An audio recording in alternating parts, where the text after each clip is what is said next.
kuko bose ngaba bakumwe bivuga ati ibyo bintu ni biki icyo utarabona uzocererwa no kuramba none hakurikira ikintu nabonye ku kibazo kigoye nagomba rero mu kucishura ndacishore mu majambo nk'aya akurikira. Aha uko mutubonye duhagaze hano turi imiryango ibiri ariko igasigana.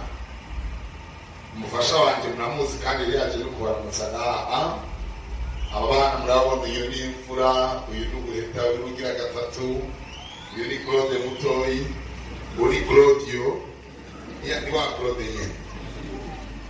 Hanyuma rero iyo ni famiye ya Damien n'umudamu wiwe. Umudamu murakunda kumubona ngaha kenshi, tuba turi kumwe henshi aho tugenda tuba turi kumwe. None ni kubera iki duhagaze ngaha kuri uno munsi?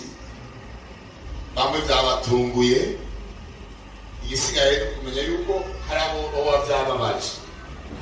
Abo byababaje baradutunge kugira ngo ntituzosubira. Mugabo iri rimwe mu byemere. Burya ahantu hari abantu biragoye. Wewe uribaza ko byaryohera bose, muga abandi nabo bakagira ko babibona. Kandi rero uzobuza abantu kubona ibintu gutandukanye. Ariko twebwe mu mitima yacu ngaha dufise ishimwe rinini cyane. Uno munsi ni tariki 17 z'ukwezi kwa 12, ariko ivyatubayeko byatwaye ku tariki 18 z'ukwezi kwa 12 mu mwaka uheze. Aha rero kuba tuvuga, kuba duhagaze nk'ababyeyi n'abana bose uko bangana, n'uriya mushinganari afise abana imuhira, uriya mushinganari twari kumwe n'umufasha wiwe, twari twagiye mu Rutana muri Sosumo mu gikorane. Bari baradutumiye kujana n'ikorale yo mu gipolisi hariya ku Kanyosha, abantu bababa 130 hagati ya 150. Ariko kandi abandi twari kumwe mu modoka ntibashoboye kuba hano kuko umwe wewe uwo mwaka wose awumaze mu bitaro. Umuvugabutumwa twari kumwe, umudamu umupastori imwe yaza ngaha, umupastori Luka yarafise akana k'akayoya, twari kumwe yashoboye kuba hano. Ariko no munsi rero dufise ishimwe rikomeye yuko Imana yatwimanye.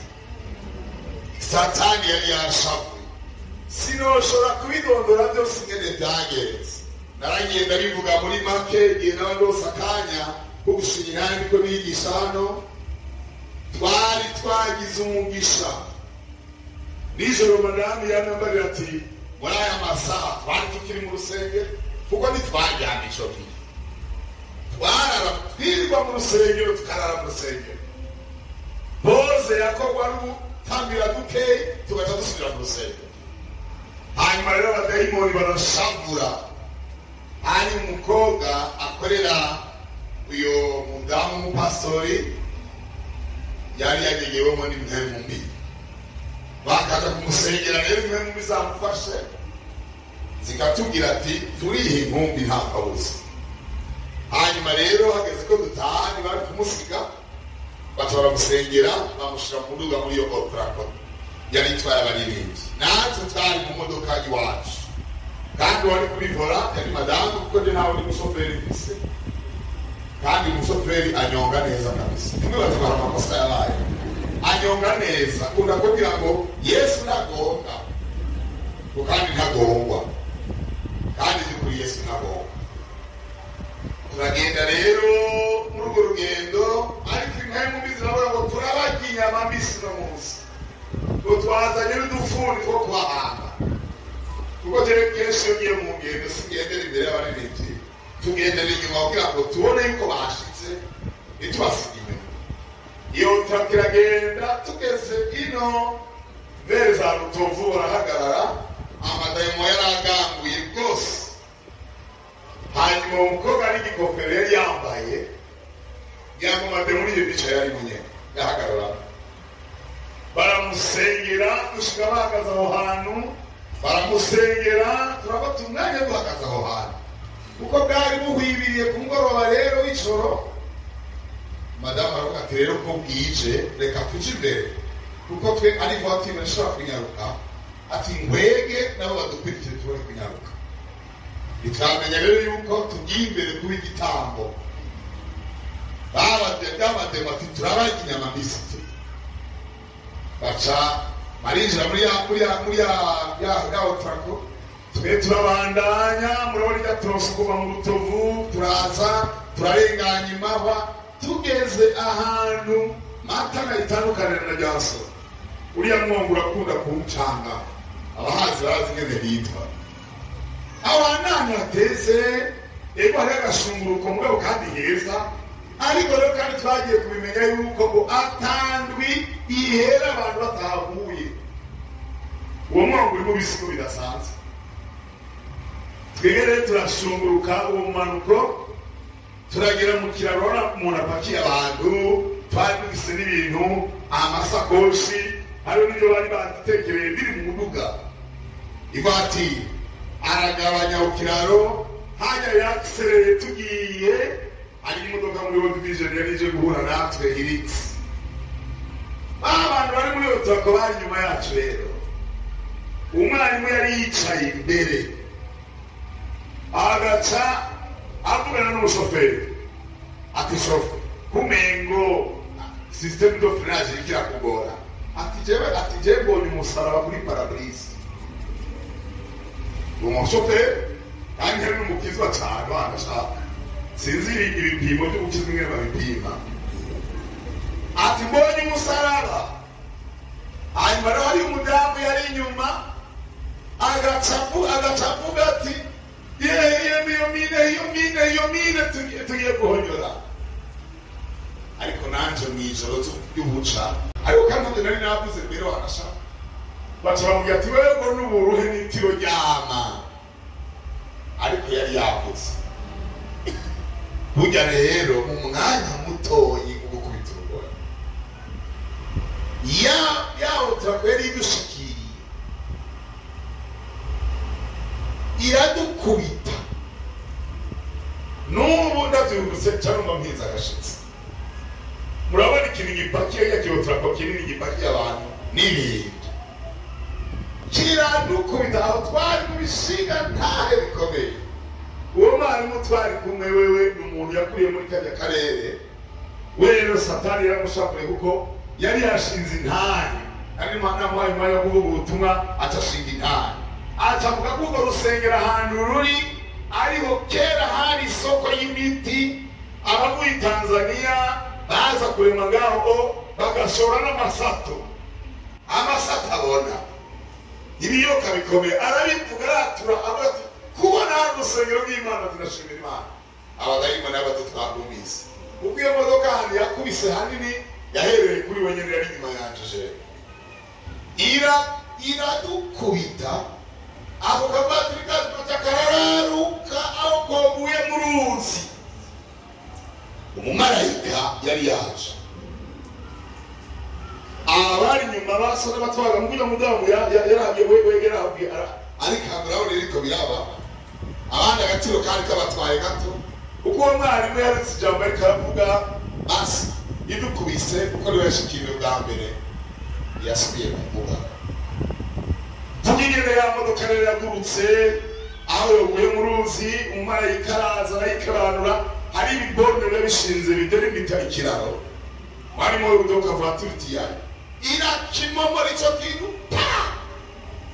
igikubise imodoka yigira gutya aho yogarutse ngo yinjire mu ibarabara kandi yaho turakikiza iduhonyore twese dufyonde ikikubita ikindi cy'imbere ikigaruka ino hakurya y'ibarabara aho rero Imana yari yarungitse marayika madamu yari kuribona ntiyigeze amenya ibiriko biraba ariko jewe urupfu nawe rubona imbere yacu kuko iyo modoka imaze kudukubita rero urabona ko idukubise hanyuma rero uyu yagiye kuzanzamuka yumva niko naba mw'izina rya Yesu umudamu nawe acaramba ati mw'izina rya Yesu urupfu turarubona imbere iyo modoka ikiriruka rwose hari ibiti byari imbere bijyanye n'imisenderi harimo n'abasaba barakuye ko amasenderi biba bisongoye murabibona ndavuga nti ubu rero ko imodoka igiye kwita kuri bijya bintu tugomba duce dupfa twese.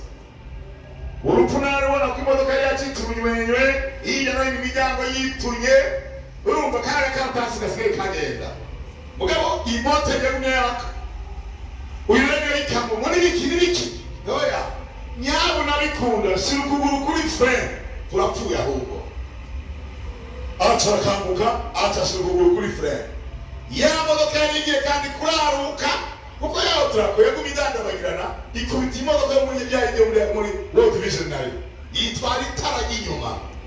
Ije rero iyo tuca tuduga hoho rero yakidufyonda twese nta muntu wari gutora aho hantu mugabo uhoraho arahaba nahabwa icubahiro aratwimana muhamashimana yanjye imana heza cyane. Ya modoka rero kirahagarara ayihagaze ati nibiki batugonze kuva byari bigoye. Hanyuma rero namubwira nti gerageza ugura umuryango kuko bari yasigaye umuryango wari ugikomeye. Aca rugura arasohoka nanjye je nafata nca hajya kuri revye ya vitesse nca nagenda nza kuja kwega imiryango kwari kwigomora. Hanyuma rero abakristo baririmbyi twari kumwe muri Jomire bakomindura bavuga ati yo mana pastor wacu turamwiciye twebwe nyene, bari bazi ko atamuntu avuye. Hanyuma rero tugiye kuraba wa mwarimu dusanga urana yamukubise n'inyuma ikamufatanya n'isiyeje ariko twasanze yasamye amaso yagiye ari wapfu. Uyu rero mu mbega mwarimu uracyariho ndamubwira aracyariho rero ngo tukagihema. Rero abahungu bakorotse ubwa mbere muri iyo modoka muri iyo butaka kuko yaciye igenda nayo yegamira umusozi haruguru yacu. Baciye baza babonye nsohotse batabanza gupfuka mu ibarabara ngo bantu bakoze pasiteri wacu aracari yego imodoka yindi ije kudusya nayo niba mwibarabara ntibatugoye aho uramaze guhwira. Noneho Imana iradufasha hari umusenyero muri Anglikani yaciye ashika atora aradufasha atwara uwo mukozi w'Imana bamujana yihutika ku bitaro imatana. Natwe rero muri procedure guhamagara abawupeshe n'ijoro ariko Imana yatugiriye neza ko mucegera kana mu gipolisi nciye muri rezo y'abomoniye naciye mvuga muri groupe bacabara tabaza batwaga nyaruka muze gufasha abantu bagize ingorane iyo kuruzi. Baza gupima bwije abantu bari desespere bazi yuko uwo mwarimu we no gupfa yoba yapfuye ariko n'ubu aracari kandi Isaac arabizi kuko akorera n'intwari yarambariye n'ijoro twaravuganye yuko uhora umufasha uzi ukomere turamudufashiriza Imana igoyeza. Rero mudusengere uyo mukozi w'Imana aracari mu bitaro natwe rero murabona turiho kandi umwaka none urarangiye. Igitume duhagaze rero ngaho kwambia ngo tangi ishimwe ku Mana kuko kudashima ni kibi cyane rwose. Ubu imba yacu none usimwe yacu ziba ziri kwibyatsi nimurabe namwe urwaruka rungana rw'ikiguru kugura abavyeyi nawe widamushinga ntaye aba yarapfaka aba ari mu ngorane zitari rwose ko kandi Imana itaturokora yitwa tuko turabakorera. Yesu nashimwe. Amen. Twaravyiyumviriye rero tuti no kuri gutanga ikimazi cy'ishimwe ijuru ribone yuko nusombre konesa ko twibuka twemere yuko habaye kuzigamwa n'Imana. Iyo modoka uyibonye ukuntu yari yaba nta muntu n'umwe yo kwiyumvira yuko hari umuntu yavuye muri iyo modoka mugabo ujya Imana n'ingabo kandi irazi kurinda. Twegereye icyo twabonye yuko yatubikiye kuyikorera. Yesu nahabwa icubahiro. None rero yarahabaye nagomba rero madami afate iyo ngabanwa twashikanye nk'uko umutima wacu uwabigabiye aterure kugira ngo Pastor Gabriel yaserukira akakira n'abana bagenda mukoze ko maboko mwese turi kumwe mushika maboko mwese yego me nacyo wibunya sinogenda uko nokora Imana rero ibyumve yuko dutanze ishimwe yuko yatwongeye iminsi yo kubaho ihabwa icyubahiro. Bagihagaze ngaha rero twubahora gusenga Imana. Abumvise nayo yacu Imana ibahezanye. Imana ibaha umugisha. Ni ya masengesho musengera abakozi b'Imana yatuzigamye. Hanyuma rero uwo mukozi w'Imana amaze umwaka wose ajyanye mu bitaro kuko yajya kuri ruti ku mugongo. Haraza n'ibintu byinshi bivuga yuko atazokira azocapfa agiye gupfa, ariko nabwira Imana niba twari kugukorera tutari twagiye kuraguza izi ntebe z'icuputu turazaza ongera iminsi umukozi wawe kuba Imana yaramugiriye neza. Ibindi bisigaye turabyiteze ko Imana izomugira neza ko aravuga arafungura arashaka kumubyura akamushaka shezerura Imana izomufasha. Hanyuma tukuri twarabonye ibintu byinshi wibatsire yaduhishuriye ibintu byinshi twabonye umuntu atoshobora kuvugira hano hantu. Kandi turashimira umushinga ntare rwose n'umukunzi wacu umudamu we n'umukunzi wacu abana namubwiye ati aho uzagenda inyuma yabo y'uwo mugore n'uwo mugabo bana kubaga umukozi w'Imana ati umunsi uzohagupfa none atagendanye natwe niyo none ugendana natwe acapfa aho barabaho. Sema amen. Icyo tarabona uzokirwa no kuramba. Nukuri uyu mukozi w'Imana rero amaze igihe mu bitaro, afise umudamu n'abana, ari mu nzu yo gupanga, arakwiye gusengera Imana ikamugirira ubuntu. Turiziga yuko na procedure za assurance zizobana kubitunganya neza mugabo cyane. Nukuri turashima aho Imana igejeje ikora ko nabene data batamuhevye babananiye kumushigikira. Imana rero bahezanye. Isabere wa mudamu umuhe mikrofone Madame Alice aba baduserukira mu gusenga Imana atangishije. Ego dusenga. Mana mugororotse Yesu. Amen. Turakubashe kino gitondo. Yesu. Ya turavuga tugihabwa ishimwe n'icyubahiro Yesu. We warahabaye n'Imana. Shima Yesu. Imigabo y'abadayimoni warahinduye ubusa. Twese hamwe turavuga tunushimwe. Mana turagushimiye ko wabanye natwe. Ibisigo byari biteguye gutumira binozwa, ariko Imana waragaragaye. Turavuze ati niwakira amashimwe. Ino tariki tuhagaze mu ngoro yawe Mana, kuko nakijya gihe byabaye tuvuye mu ngoro yawe. Rero niyo mpamvu duhagaze tuvuze ati niwakira amashimwe.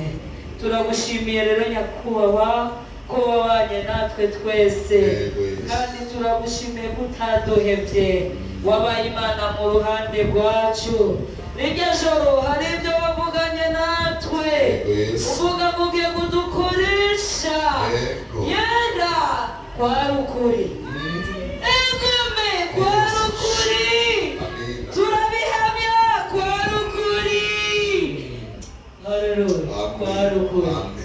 Turagushimiye rero ko wabigendesheje neza. Ereka abadayimoni bari bafise ifuhe, hari ibindi bikorwa babona imbere, baca bashaka rero ko ibyo bitokunda. Ariko turagushimiye Kristo Yesu ko wabaye umugabo mu rugamba. We warabaye Imana mu ruhande rwacu. Turavuza turagahezagirwa rero. Warakoze ko watugiriye neza. Ishimwe n'icyubahiro byawe Yesu. Rero nyakubahwa Imana uri mu ijuru n'ubyumve. Turasengeye abantu bose batubaye hafi ico gihe babimenye. Turakwinginze ngo nubahezagire, ubagirire neza mw'izina rya Yesu Kristo umunyanazareti. Turakugomare muri bino bihe Mana, ko warakoze Yesu, kandi turagushimiye uyu mwaka wose urangiye nta zindi sanganya zabaye kuri twebwe twaraduze imisozi wabanye natwe iyo twagiye hose wabaye natwe mana umukozi wawe iyo agiye kuvuga ubutumwa wabanye nawe nta yindi sanganya uno mwaka yabaye uko n'ikiganza cyawe warigaragaje nk'Imana kw'intambara z'amasanganya wazihagarikije kuri twebwe kuko ibyo bihe byari ibyo nyene ariko turagushimiye rero ko n'uyu mwaka wose tumaze ari amahoro kandi tukuragije n'umwaka uri imbere abakozi bawe uzobazigame ishengero uzoririnde mw'izina rya Yesu Kristo umunyanazareti turasenze Imana uno mwaka tugiye gutangura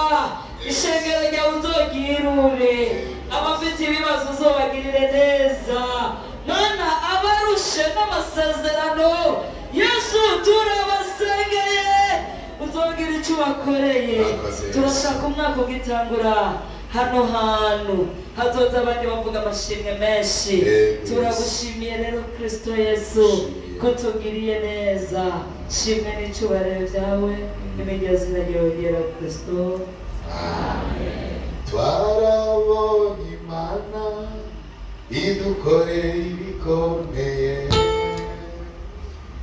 twarabonye Imana idukorera ibikomeye